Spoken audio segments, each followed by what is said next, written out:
বড়দিন খ্রিস্টান ধর্মাবলম্বীদের কাছে অত্যন্ত খুশির দিন। এদিনে প্রভু যিশুর আবির্ভাব ঘটেছিল, তাই বড়দিন বা ক্রিসমাস ডে অত্যন্ত আনন্দ উল্লাসের মধ্য দিয়ে পালিত হয়। অন্যদিকে গুড ফ্রাইডে অত্যন্ত দুঃখের একটি দিন। এদিন প্রভু যিশুকে ক্রুশবিদ্ধ করা হয়েছিল। এদিনই ভূমিতে ছড়েছিল প্রভুর রক্ত, তাই এই দিনটিকে অনেকে হোলি ফ্রাইডে, ব্ল্যাক ফ্রাইডে বা গ্রেট ফ্রাইডেও বলে থাকে।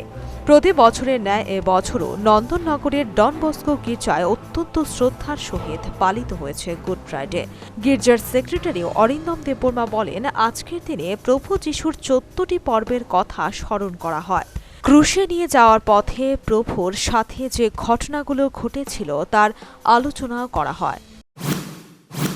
মৃত্যু দিবস হিসাবে আমরা পালন করে থাকি।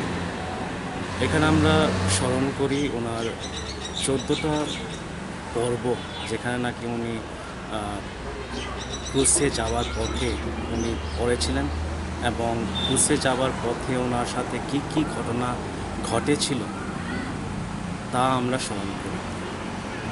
এবং এই দিনে আমরা সকল মানুষদের জন্যে আমরা প্রার্থনা করে থাকি, ওদের যে পাপ ওরা করেছেন ওদের পাপ যাতে সব ওই যিশুর পবিত্র রক্তের দ্বারা যাতে সূচিত হয়।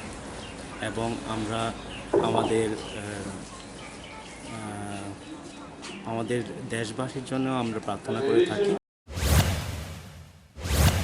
তিনি বলেন, ওই দিন যে পাপকর্ম হয়েছিল যিশুর পবিত্র রক্তের দ্বারা সেই পাপ ধুয়ে যায়। অতএব এই দিনে দেশবাসীর মঙ্গলার্থে প্রার্থনা করা হয়। সবার ঘরে ঘরে যেন সুখ শান্তি বিদ্যমান থাকে, তার জন্য সকলেই প্রার্থনা করে থাকে। Bureau report, news vanguard.